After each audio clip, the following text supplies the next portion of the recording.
I'm Sara Davies, and I often get asked by people, how do you go about getting started in business? Now, running your own business can be incredibly fulfilling.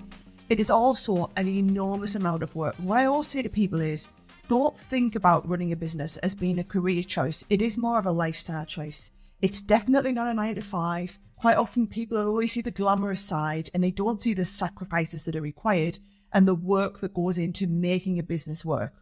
However, it can be incredibly fulfilling if you do put that work in. So here are my top 6 tips on getting started in business. Now, number 1, you need to develop your idea.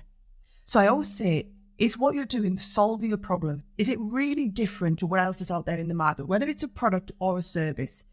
Is there a gap in the market for this? If there are several other people already doing this, why would we pick you? How is your idea different? And you need to really focus in on that gap in the market and on that hook, why you're different and unique.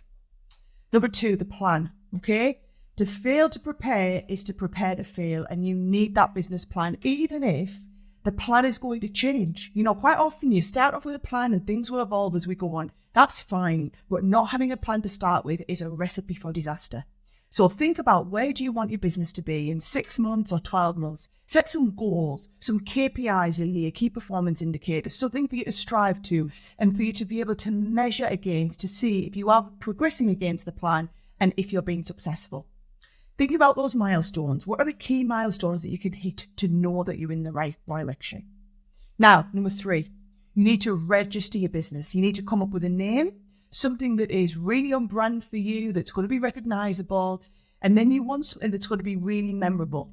First thing you want to do is you want to go and Google it. You want to make sure that other people don't have that name. It is a domain that you'll be able to register the website for. You want to check that you're going to be able to get social handles for that. You need to understand that this is a business that you can really build your brand around, and you're not going to have problems further down the line knowing somebody else already has that taken. Once we've got to that stage, you need to register your business at Companies House. Now, number 4, we need to think about finances.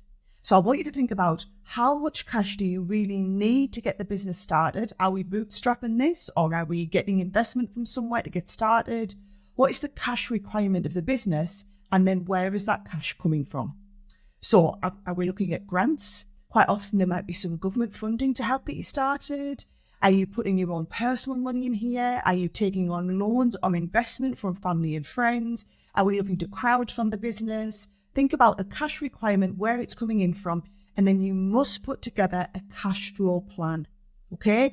People always say in business, turnover is vanity, profit is sanity, but cash is king. I've seen many great businesses be fantastically profitable, but not have the cash to really fund the growth they're going after. Number 5, build your brand. Your brand is your identity. It's not just your logo. People often think, I need to get the logo right.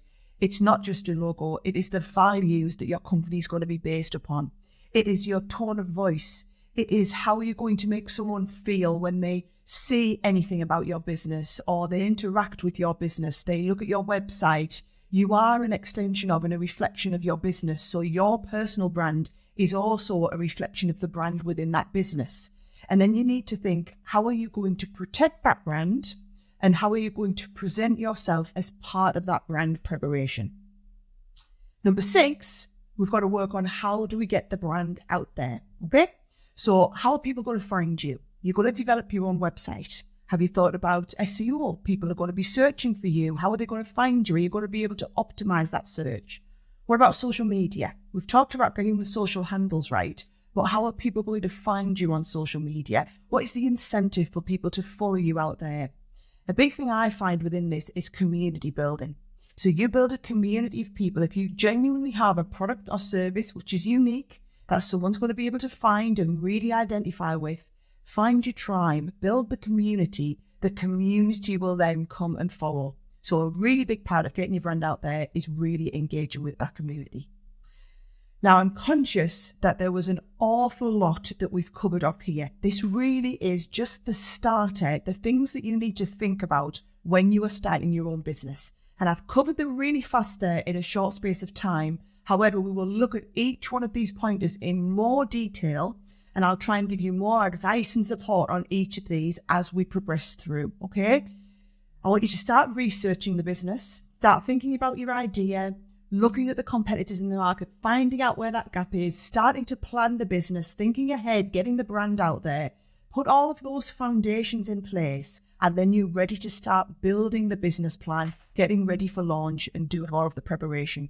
And really importantly, you want to be accountable. I find that it's all right to have these big ideas and dreams of starting a business, but unless you're truly accountable to somebody, how are you going to make sure that you actually can make that happen? So think about accountability, whether it's a friend or a family relative who can help hold you accountable to that. That is a great place to get started. So off you go. Get the business plan written. Think about that brand. Let's see where we're getting started. And I'm looking forward to seeing how you get on in your business journey.